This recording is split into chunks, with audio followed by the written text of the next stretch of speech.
Hello students and welcome back to आपके अपने channel Nitesh Tiwari e learning में। आज हम डिस्कस करने वाले हैं mid term examination class 11th आपका हिस्ट्री का मॉर्निंग शिफ्ट का पेपर है। साथ ही all chapter important question answers हो, मैप वर्क हो और भी जो आपके सैंपल पेपर हो, सब कुछ हमने अपलोड किया था। आप देखना बहुत सारे क्वेश्चन हमारे उन्हीं चीज़ों से आए हैं। अगर आप चैनल पर शुरू से हैं बने रहिए, आगे हम बहुत अच्छा करने वाले हैं। साथ ही आपका इंग्लिश मीडियम और हिंदी मीडियम दोनों ही मीडियम्स में पेपर को सॉल्व करवाऊंगा।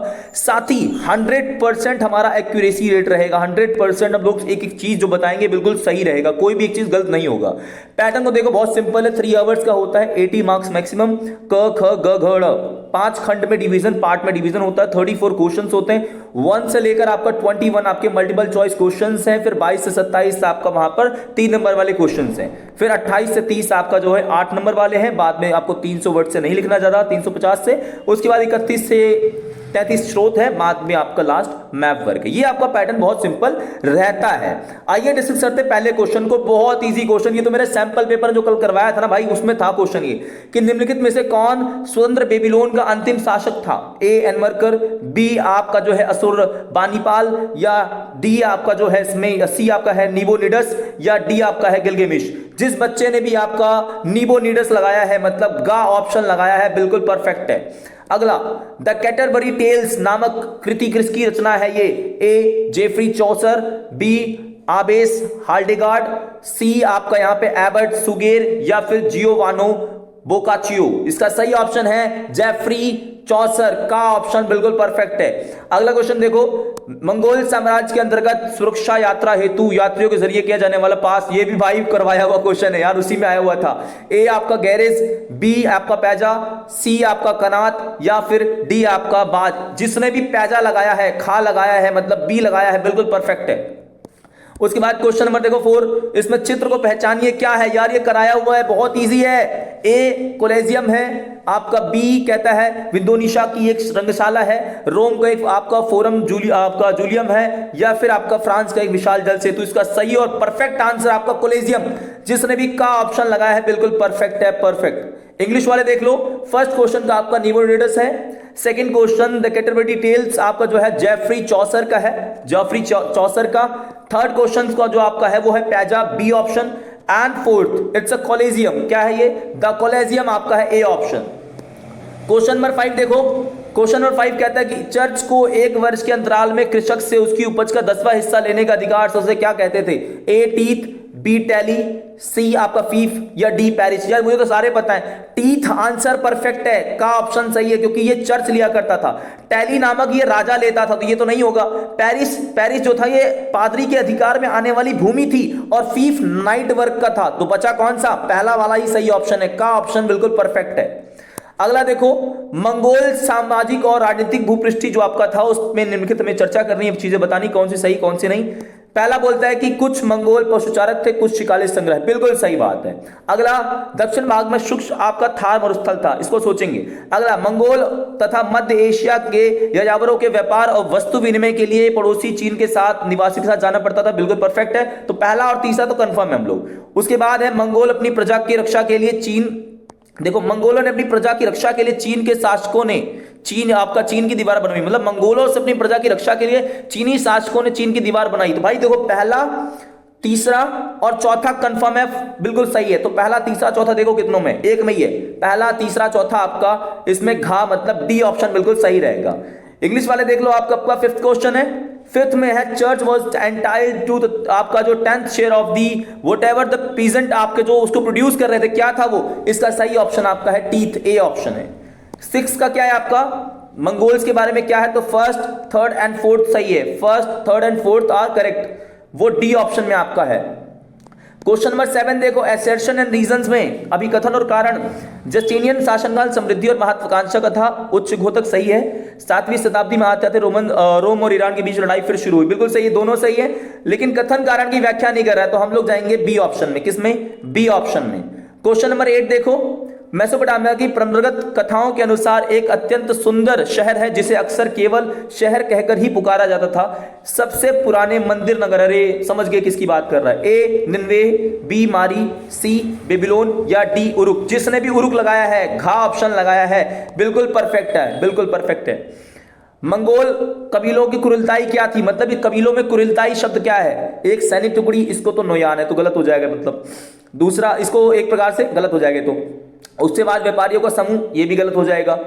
मंगोल कबीलों के सरदारों की सभा, नव विजित क्षेत्र, देखो इसमें सही ऑप्शन है गा, मतलब मंगोल कबीलों के जो सरदारों की सभा थी कुरिलताई, 1206 में सभा आपकी बैठी थी, जहां चंगेज खान को सार्वभौमिक खान या महान खान की उपाधि भी दी गई थी। देखो इंग्लिश मीडियम वाले आपके both assertion and reason are both are correct, but इसमें explanation are not correct, so B option इसका रहेगा। क्वेश्चन नंबर 8 का आपका है, इसमें जो मेसोपोटामिया है उसमें आपका अर्लीस्ट टेंपल टाउन्स कौन सा है, सो इट्स उरुक, ठीक है, डी ऑप्शन हो जाएगा उरुक।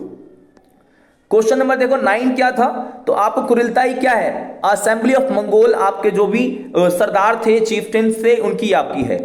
इसके साथ ही क्वेश्चन नंबर 10 देखो, मंगोल साम्राज्य की संस्कृति विविधता के संदर्भ में कथनों में कौन सा कथन सही नहीं है, तो भैया धार्मिक संप्रदाय और बहुत सारी देवी देवताएं भरपूर थी वहां, स्थानीय थी बिल्कुल, बोलचाल की भाषाएं अनेक थी, ठीक है जी थी, एक जैसी वेशभूषा एक जैसा आपका भोजन था, सामाजिक संगठन और बस्तियों के अनेक रूप थे। इसका सही जो आपका रहेगा वो है एक जैसी भाषा और एक जैसी आपका भोजन नहीं था, ये सत्य नहीं है, तो गा ऑप्शन आपका इसमें हो जाएगा, सी ऑप्शन।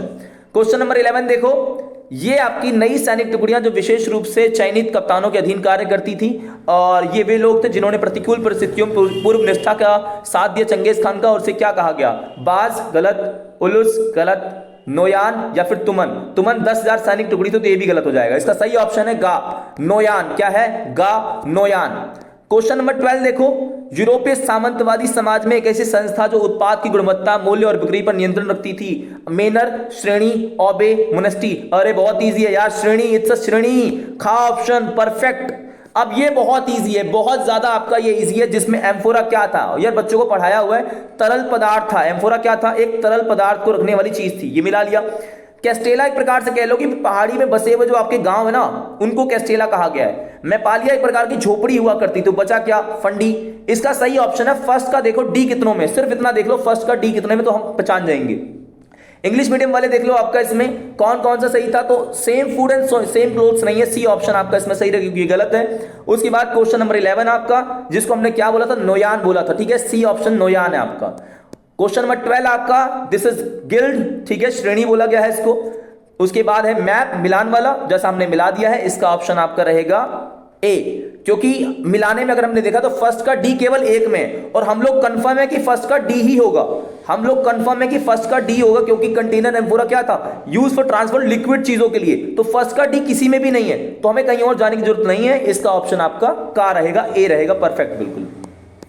14 जिसमें बोला गया कि आपकी कौन सी भाषा 1000 ईसा पूर्व के आसपास व्यापक रूप से बोले जाने लग गई, बहुत इजी है यार, क्योंकि 2600 ईसा पूर्व के आसपास आपका सुमेरी थी, 2400 ईसा पूर्व के आसपास आपका अक्कदी थी, लेकिन 1400 ईसा पूर्व के आसपास आपकी अक्कदी अरामाइक आ गई, लेकिन 1000 ईसा पूर्व के आसपास जो अरामाइक भाषा है, जो कि आपकी यही है अरामाइक, व्यापक रूप से बोले जाने लग गई, तो इसका ऑप्शन खा हो जाएगा।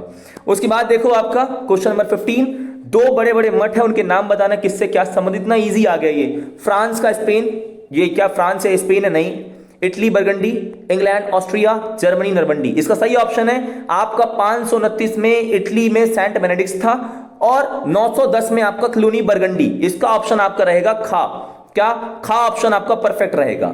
साथ ही देखिए क्वेश्चन नंबर आपका यहां 16, राजा असुरनिबाल के द्वारा पुस्तकालय की स्थापना कहां हुई थी, निन्वेह में, बेबीलोनिया में, असीरिया में, अलाशिया में। इसका सही आंसर आपका रहेगा निन्वेह में, कहां पर, का ऑप्शन है निन्वेह में। क्वेश्चन नंबर 17 और बहुत इजी है, चंगेज खान द्वारा बनाया गया परिसंघ 5वीं शताब्दी में किस शासक द्वारा बनाया गया परिसंघ के बराबर था, सिकंदर, सुल्तान, अटिल्ला या फिर ओंग खान। इसका सही ऑप्शन है गा आपका अटिलीला, ठीक है, अटिल्ला। उसके बाद इंग्लिश मीडियम वाले जैसा हमने बताया था, इसका ए ऑप्शन उनकी फर्स्ट में ही आपका है, ए ऑप्शन है। क्वेश्चन नंबर 14 में इसमें आपको अरामाइक भाषा है, बी ऑप्शन आपका। Question number 15 which is Italy and burgundy. Question number 17 जो आपका इसका आंसर है वो है निन्वेह, ए ऑप्शन। और क्वेश्चन नंबर 17 का आपका है अटिल्ला, सी ऑप्शन। क्वेश्चन नंबर 18 देखो यहां पर, डैश को रोमन साम्राज्य का हृदय कहा गया है, भूमध्य सागर को, कैस्पियन सागर को, लाल सागर को, काला सागर को। इसका सही आंसर आपका है भूमध्य सागर को, का ऑप्शन जिसने भी लगाया बिल्कुल परफेक्ट है।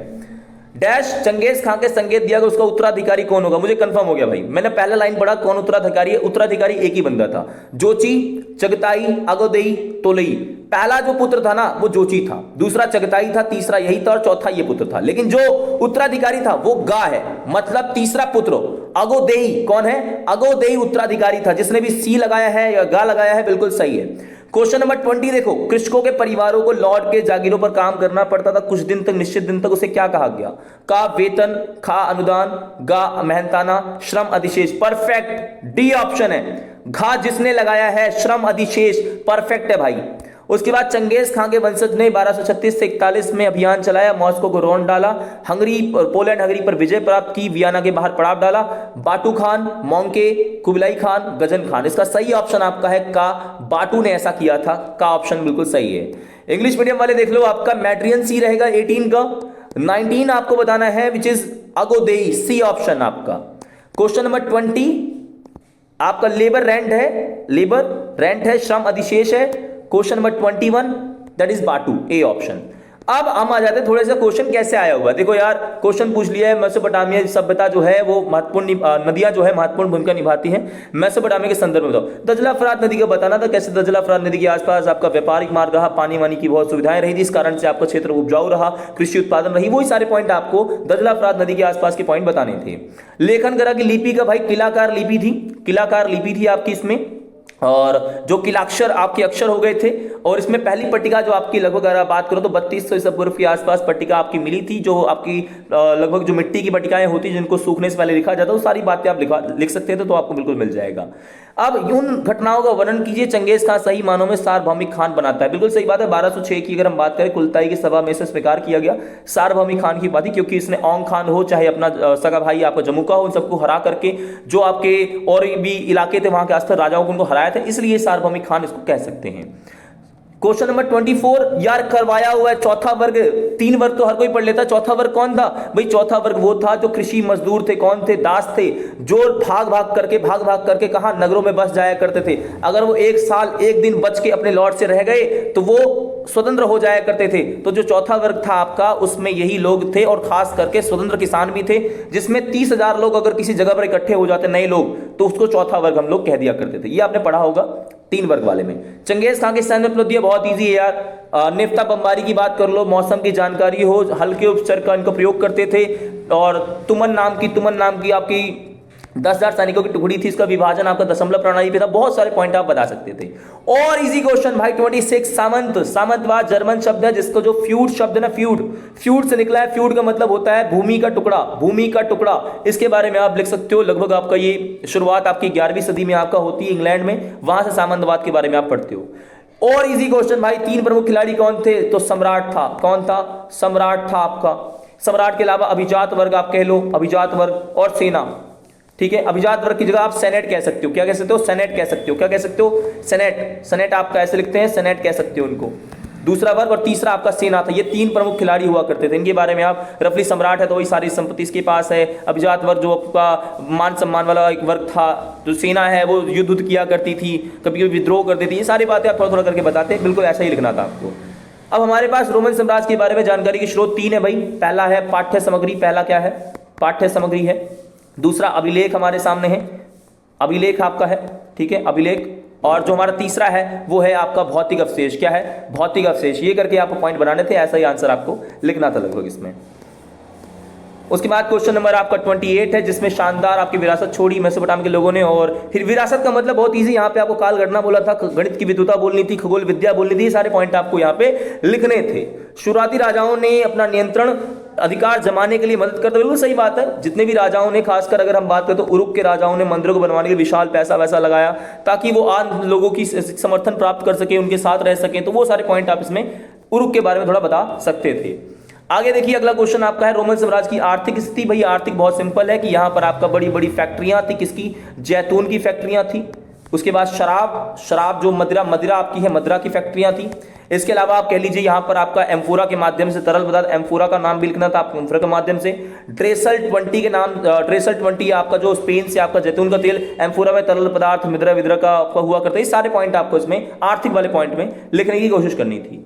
दास इतना इजी है यार। दासों के बारे में लगभग अगर हम अगस्टस के शासन काल की बात करें, अगस्टस के, तो भाई 75 लाख जनता में से 30 लाख दास थे। दास में दास प्रजनन पे ध्यान दिया जाता था। दास एक पूंजी निवेश था। क्या था? दास एक पूंजी निवेश था। अगर आपने ये पॉइंट लिखे, खासकर दासों की स्थिति बहुत खराब थी। जो मालिक थे वो क्रूर हुआ करते थे, जो आम जनता है उनको बड़ी दया आती थी, अरे यार दास की बड़ी स्थिति बुरी है। ये सारे पॉइंट आप उसमें बता सकते थे, यही आपको लिखना था। वैसलेज, वैसलेज जैसे आपका एक प्रथा थी जिसमें राजा से जो उसके लोग हैं, जैसे लॉर्ड है, वो निष्ठा का वचन देता था कि मैं तुम्हारा साथ दूंगा। उसी के साथ साथ आपका सामंतवाद और तृतीय वर्ग भी उन्हीं के साथ इन्हीं संबंध थे। वैसलेज नामक प्रथा मतलब वचन के माध्यम से, निष्ठा के माध्यम से जुड़े हुए थे। तो तीनों वर्गों के बारे में आपको थोड़ा थोड़ा चीजें बतानी थी। द्वितीय वर्ग आपका अभिजात था, तीसरा वर्ग आपका जो था वो कृषक था, इसके बाद पैसा था, जागीरें थी बड़ी बड़ी। दूसरे वर्ग के बाद अभिजात के पास अदालत लगा सकता था, कानून बना सकता। तीसरा वर्ग के पास कुछ नहीं था। इसमें 2 वर्ग थे, कृषिदास और स्वतंत्र मजदूर। दोनों की स्थिति कुछ खास अच्छी थी नहीं। ये सारे पॉइंट आपको इसमें बताने थे। अब सामंतवादी समाज, प्रथम वर्ग पादरी। अरे यार सिर्फ पादरी के बारे में बताओ यार। पादरी एक का बड़ी बड़ी जागीरें थी, ये आपके राजा पर निर्भर नहीं थे। ये अपने मतलब ये एक तरीके से सभागारे और धर्म उपदेशक हुआ करते थे। उसके अलावा टीथ नामक साल भर में कर लिया करते थे किसानों से। तो ये निर्भर क्यों है, ये सारे पॉइंट आपको इसमें बता देने थे भाई। परफेक्टली बता रहा हूं, देखो एक एक चीज है एक्यूरेट तरीके से क्या हो सकता है। पत्थरों पर चिन्हित आपके मोहरे कहां बनाई जाती थी? देखो पत्थरों पर चिन्हित आपके जो मोहरे हैं, यहां पे जब आप लगोगे तो प्राचीन काल में आपका मेसोपोटामिया में लगभग बेबील आपका बनाई जाती थी। इस तरह के पॉइंट आपको यहां से लिख देना था भैया। उसके बाद बोलता है कि कुशल कारीगर मोहर को गिरना क्या उकेरता था? जो आपकी मुद्राएं हैं उनको उकेरा जाता था। सिंपल सी बात है, अगर कुशल कारीगर है तो आपको कभी कभी लेख आपका है मालिकों के नाम, इष्ट देव के नाम, अपने मालिक के इष्ट देव के नाम उकेर दिया करता था। तीसरा है कि वस्तु प्रमाणित सुनिश्चितता कैसे साधन थी? किस प्रकार आपके वस्तुओं की प्रामाणिकता सुनिश्चित करनी थी? कोई मान लो वस्तु है, अगर कोई वस्तु है और उस पर हमने मिट्टी की पट्टिका चिपका दी है, बांध दिया है, अगर हमने कोई उसमें स्टैंप लगा दिया और वो वैसा का वैसा ही हमें मिल जाए तो फिर कोई दिक्कत नहीं है। वो सारे पॉइंट आपको इसमें देख के लिख देने थे। त्रिजान कहाँ का सम्राट था? रोमन साम्राज्य का था। फारस की खाड़ी कब कैसे पार पहुंचा? तो भैया बताओ, उसने ये इलाका जो है त्रिजान फरात नदी को आगे बढ़ करके फारस की खाड़ी वो पहुंचा था। ये पॉइंट आपको बताने थे। त्रिजान के वाणिज्यिक पोत में लालित नजरों से क्यों देखा? क्योंकि भैया सिंपल है कि वो चाह रहा था कि मैं सिकंदर जैसा काश जवान होता। ये पॉइंट अगर आपने लिखे बिल्कुल परफेक्ट है। एक एक चीज मैप में है तो मैप में आपका नीचे का इलाका उरुक का हो सकता है, ऊपर का इलाका मारी का हो सकता है। ये आपके लोकेशन थे। तो साथ ही आपका इसमें देखिए ओरमुज है। ओरमुज का इलाका भारत के यहाँ कन्फर्म, भारत का जो मैप है आपका, भारत के मैप में यहां ओरमुज है। बल्ख यहां पर आपको लिखना था। तुर्फान भी यहीं पर आपका है। अगर कोई और ऊपर वाला था अग्निशरपुर होगा तो यहां पे होगा, काराकोरम होगा तो मंगोल की तरफ होगा। ये सारे के सारे पॉइंट है। साथ ही आप चाहते हो फाइनल एग्जाम की तैयारी हमारे साथ बिल्कुल धांसू करना, चैनल को सब्सक्राइब करो, बेल आइकन को जरूर दबा दो। जय हिंद, जय भारत।